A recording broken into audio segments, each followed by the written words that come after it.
Hey, good afternoon. It's Thursday, September 16th. Thanks so much for being here this afternoon.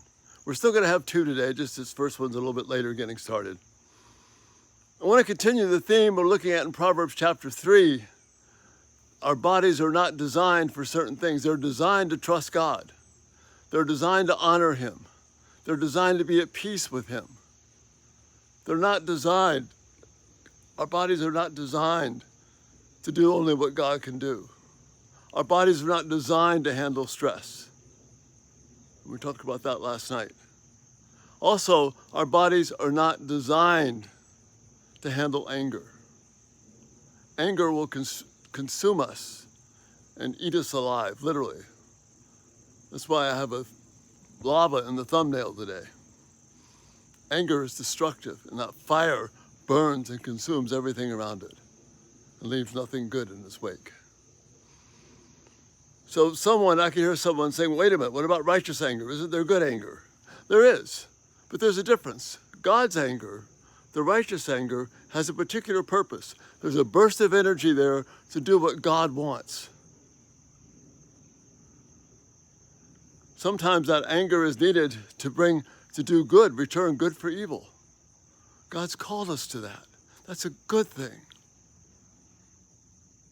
And when that anger is done for God's purposes, at the end, we're satisfied. We're at peace. But man's anger never leaves us at peace. Your anger will never bring peace. If you're continually dissatisfied, continually upset, I can't believe what this person is doing. This is so wrong. That's not God's anger. That's our anger. We're trying to take the place of God, and we're never satisfied. We're only consumed.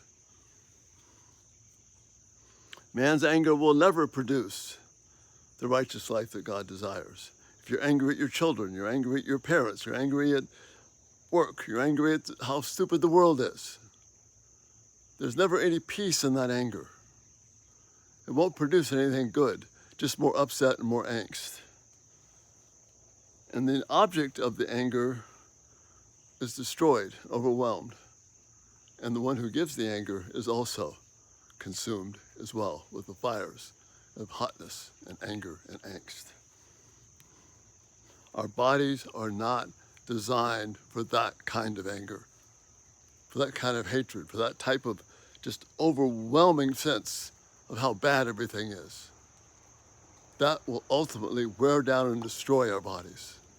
And you've seen that happen in people's lives. You may have even seen it happen in your life. God's anger will not bring that about.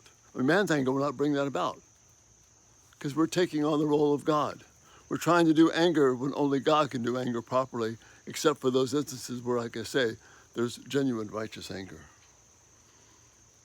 Our anger leaves us consumed, depleted, and drained, and a wreck. We're not renewed, we're consumed. However, when we trust God, we can be renewed, not through anger, but by following His ways. Anger destroys relationships, tears them apart, weakens them, makes us distrust people. And there's also a sense in which anger, we hate to admit this sometimes, but so many cases that we're angry with is we're angry at God. God, why did you let this happen?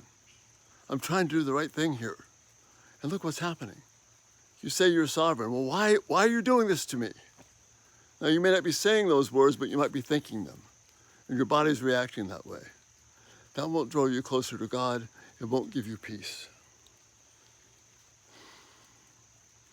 You see, we're trying to do something that only God can do, and we're robbing ourselves of the opportunity to trust God. God says, leave room for His anger. He promises He'll make it right. And it's not happening fast enough. Or no one can ever see it. God sees and God knows. He knows what's happening.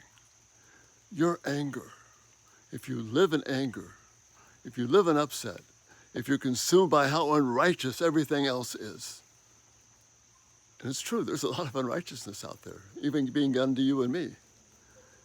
If I live on the basis of trying to make those that think those wrongs right, I will be consumed in anger. Rather, I need to do it God's way. Our bodies are not designed for our anger. It will rip us apart, do damage to us, mess us up in every way possible. Leave room for God's anger. Our bodies aren't designed for it. Our bodies are designed for trust. So anger and stress will tear our bodies apart. Trusting God will bring healing in a practical way. And that's the thought for this day. We'll have more tonight. But thanks so much for being here. Check us out everydaytalk247.com. If you haven't subscribed, please do that. And post notifications. These videos will come to you. Thank you for your support. Thank you for your kindness. Thank you for watching. May God bless you this day. And may you not be consumed by anger. Have a great day, and Lord willing, we'll see you later. Bye-bye.